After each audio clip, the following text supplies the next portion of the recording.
जा रहे होते हैं, उसी समय की बात है। तो यहाँ साथ ही एक चीज़ और बता देना आवश्यक है कि जो हम इस शूर्पणखा की बात कर रहे हैं, हमने एपिसोड 65 में ये तो कहा था कि अंतोगत्वा शूर्पणखा ने भगवान को प्राप्त कर लिया, लेकिन उस समय चर्चा थोड़ी कम हुई थी, उसका संदर्भ नहीं दिया गया था। तो अब इस चीज़ को साथ में बताना ज़रूरी है। क्या होता है कि भागवत जी के 10वें स्कंद के एक तरह से 42 और 48 दो अध्याय हैं, जिसमें ये बताया गया है कि वो किस तरह से वहाँ पर कुब्जा के रूप में वो होती है, शूर्पणखा का जन्म होता है और वो वहाँ कंस की सेवा में। तो क्या होता है कि श्री कृष्ण जो अपनी मंडली के साथ जब उसके बुलाने पर कंस के वे वहाँ जा रहे होते हैं मथुरा में, तो जब जा रहे होते हैं तो रास्ते में उन्होंने देखा अरे एक ये स्त्री है, क्योंकि होता क्या है कि प्रभु तो सब जानते हैं कि कब कहाँ क्या होना है, लेकिन होता क्या है दर्शकों को भी समझने के लिए कोई भी निर्देशक इस तरह से ज़रूर करता है कि उसको जोड़ना कैसे है। अब क्या है कि एकाएक कोई घटना घटेगी तो सही समझ में नहीं आएगी, तो वहाँ शूर्पणखा के लिए माना जाता है कि वो जो एक तरह से चंदन वगैरह लेके जा रही होती है समय, तो वहाँ पर ये प्रभु श्री कृष्ण उससे पूछते हैं, सुंदरी तुम कौन हो, तुम कहाँ जा रही हो, क्यों जा रही हो। तो तब वो बताती है कि मैं एक तरह से उनकी दासी कुब्जा हूँ और उनकी मैं सेवा में करूँ, और मेरे को वो बहुत एक तरह से मेरी जो सेवा अंग है कि अंगराग की वो उन्हें बहुत प्रिय है। तो वो वहाँ ये कहते हैं अच्छा तुम मुझे भी अगर ऐसे दे दो तो मेरा हो जाए, क्योंकि क्या है कि प्रभु इसलिए ऐसा कह रहे हैं कि उन्हें प्रत्यक्ष में उसका कल्याण करना है, तो कोई कारण तो चाहिए।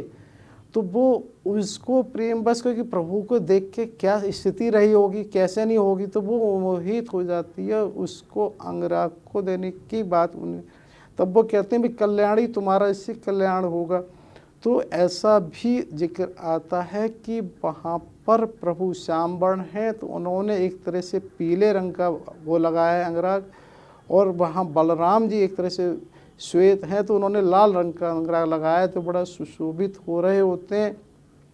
अब क्योंकि उन्हें फिलहाल प्रत्यक्ष में भी कुछ देना होता है, तो ऐसा कुछ आता है कि प्रभु ने उसके पैरों पर अपने पैर रख के इसकी ठोड़ी पर 2 उंगली से उठा के कुछ इस तरह से झटका दिया, जिससे वो एक सुंदरी रूप में परिवर्तित हो गई। जैसे वहाँ अहिल्या उद्धार में भी वो आता है ना कि पैर की उससे, तो ऐसे ही कुछ किया कि जिसकी वजह से कुब्जा एकदम उसको सुंदर स्त्री के रूप में परिवर्तित हो गई।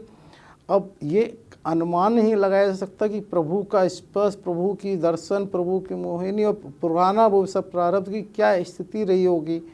तो उसके बाद ये आता है कि वो वहाँ तुरंत प्रभु से कहती नहीं अब ऐसे नहीं हो सकता, आपको हर हालत में मेरे घर आना पड़ेगा, वो उनको कहती है और उसको बुलाती है। तो लेकिन क्या होता है, ये तो हम 42वें अध्याय की चर्चा कर रहे हैं, क्योंकि वहाँ पर वो जो गए हैं कंस के बुलावे पर गए हैं, तो कंस के बुलाने की वजह से वहाँ वो एक धनुष जैसे वहाँ पर था श्री राम भगवान के स्वयंवर के टाइम पे, ऐसे यहाँ एक धनुष कंस ने बड़ा वो बनाया है, जिसके धनुष के वो 2 टुकड़े ऐसे कर देते हैं जैसे कुछ था ही नहीं। तो सारे सैनिकों से युद्ध वगैरह भी होता है और सारे सैनिक भाग जाते हैं, और उसको सबको हरा कर जब वो शाम को पहुँच जाते हैं अपने जहाँ रुके हुए होते हैं, तो क्या होता है कि कंस को ना बराबर एक तरह से इस अपशकुन कहें, स्वप्न कहें, इस तरह के वहाँ आ रहे होते हैं। तो क्या है कि एक चीज़ यहाँ साथ ही ये और मैं बता दूँ फिर वो रह जाए प्रसंग कि जो उसका कुब्जा का है, क्योंकि प्रभु ने उसको इच्छा को पूरी करना था। वो 48वें अध्याय में कंस वध के बाद जाते हैं और बाकायदा उद्धव जी साथ होते हैं, उनकी वो स्वागत सत्कार करती है, और जब वहाँ पर प्रभु उसकी इच्छा की पूर्ति करते हैं।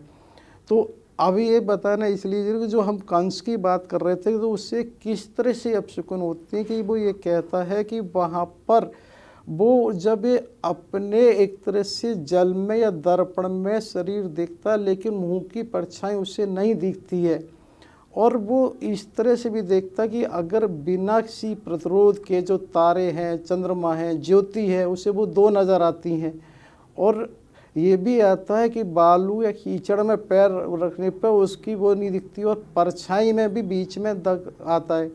तो ये बताने का ये आशय था कि ये वो चीज़ थी, हैं और आगे भी रहेंगी, ये वास्तव में कारण नहीं होती। और इसको मैं अपना एक व्यक्तिगत अनुभव बता रहा हूँ। मेरे साथ भी मेरी माता का जब कहा करती थी तो मुझे नहीं समझ में आता था। वो बहुत राम नाम लेखन किया करती थी। वो कहती थी कि सौरभ, मुझे शीशा में अपना मुंह नहीं दिखाई देता। तो मैंने कहा ऐसा कैसे हो सकता है, तो उस बात को हम समझने की कोशिश ही नहीं करते थे।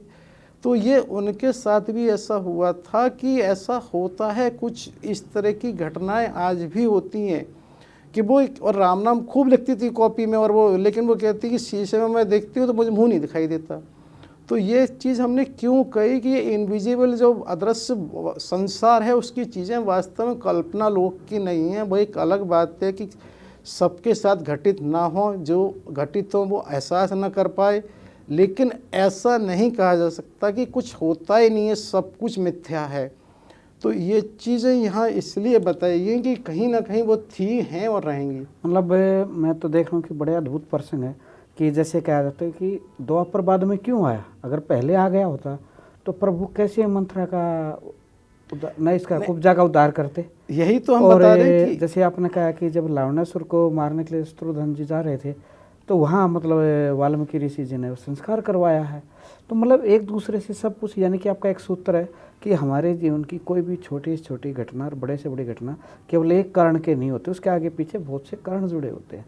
तो यात्रा बहुत अद्भुत चल रही है। फिर वही एक समय आ जाती है, ये घड़ी हमारे इशारा करते हैं। इस यात्रा को हम अगली कड़ी में फिर से विस्तार से और जानेंगे सर। और आज के लिए हम यही कह सकते हैं, आपने बढ़िया अद्भुत जानकारी दी और इसको हम यहीं विराम देते हैं। अगली कड़ी के लिए फिर मिलते हैं अगली कड़ी में इसी चर्चा को लेकर। जय सिया राम। जय सिया राम।